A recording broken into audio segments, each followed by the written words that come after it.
ભારતમાં ઘણા બધા તાંત્રિકો આજે સ્મશાનમાં જઈને સાધના કરશે, ભૂતને વશ કરશે, આખી જીવન પછી ભૂતની જોડે રખડશે. સ્વામિનારાયણ ભગવાને આપણને ડર રહિત બનવાનો ઉપાય બતાવ્યો કે સ્વામિનારાયણ મંત્રનો જાપ કરો, ભૂત ભૂત આપણાથી ભાગે.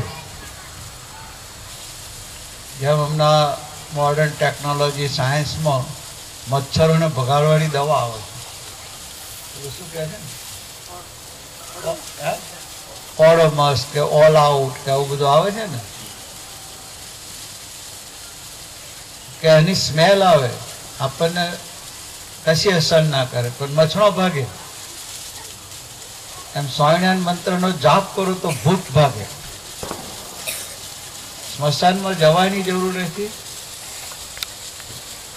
પણ સ્વામિનારાયણ મંત્રનો જાપ કરવાની ટેવ પાડવી પડે. સ્વામિનારાયણ સ્વામિનારાયણ સ્વામિનારાયણ સ્વામિનારાયણ સ્વામિનારાયણ. અમારું સુમીબેન ની દીકરી અમેરિકા ઇંગ્લેન્ડ વાળે ભૂતથી ડરે છે. ખ્યાલ નથી. હેલોઈન નો દિવસ ઉજવે છે. તમે અમેરિકામાં ઓક્ટોબરમાં જ ઉજવાય ને, છેલ્લા દિવસ 31 ઓક્ટોબર ને. ઘરની બહાર બધા ભૂતળો મૂક્યા હોય, ખોપરી મૂક્યું હોય, ભૂતના બધા ચિત્ર મૂક્યા હોય. પહેલા વર્ષ મૂકો આ બધું કેમ બધા ભૂતો ભેગા થતા? ના, હેલોઈન નો દિવસ છે અમારે. આટલો મોટો પ્રગતિશીલ ને સાયન્સ ને ટેકનોલોજીનો એડવાન્સ દેશ, પણ માણસો ભૂતથી ડરે. ભારતની સંસ્કૃતિ ડરવાની નહીં, ભારતની સંસ્કૃતિ અભય આપ્યું, અભયદાન આપ્યું. સ્વામિનારાયણ ભગવાનની મૂર્તિ જુઓ તમે, આમ હાથ કરીને ઉભા છે કે મારે શરણે રહો, મારે આશરે રહો, મને સંભાળો, મારી સ્મૃતિ કરો. જગતની કોઈ વ્યક્તિ, શક્તિ કે પદાર્થ નથી કે તમને ડરાવી શકે, મૂંઝવી શકે, દુઃખી કરી શકે. પણ અંદર પાછા ભૂત રહ્યા છે. બહારનો ભૂત તો ભાગે, પણ અંદરનો ભૂત રહ્યા છે. 51 ભૂત.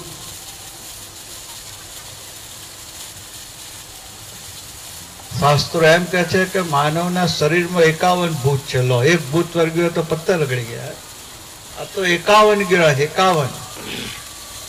હવે એ ભૂતને ભગાડવા નથી, એ ભૂતને સારા બનાવે છે. ને એ બનાવવા માટેની આ બધી પ્રક્રિયાઓ છે કે ભગવાનના સંબંધ સહિત પ્રવૃત્તિ કરો, મોટા પુરુષની આજ્ઞા કરીને પ્રવૃત્તિ કરો. ભગવાન રાજી થાય છે એટલે પ્રવૃત્તિ કરો. તો આ રંગોળીનો ઉત્સવ એના માટે છે કે પોતાની ટેલેન્ટ, શક્તિ, આવડત બધા દીકરા દીકરીઓ વાપરી અને સેવાના સ્વરૂપે અંદર રહેલા ભૂતો બદલી જાય. કોઈ રંગ લાયા, કોઈ રંગોળી પૂરી, કોઈ મદદ કરી, જોવા બેઠા, એ બધા એને પ્રોત્સાહિત કર્યા. ગઈકાલ આપણે લક્ષ્મી પૂજનમાં કેટલા બધા સેવામાં લાગ્યા હતા. રસોડામાં પીરસનારથી મળીને રસોઈ બનાવનાર સુધી, ઉતારા પ્રાગરમાં, સફાઈમાં, મંદિરની સેવામાં, જો ખૂણે ખાંચરે બધા જે ભગવાનને રાજી કરવાનો યજ્ઞ આરંભ્યો છે. યજ્ઞ વેદી જે કરી, યોગી મહારાજ કહેતા કે દીક્ષા આપે તો બહુ ઓછી વખતે યજ્ઞ થયા છે.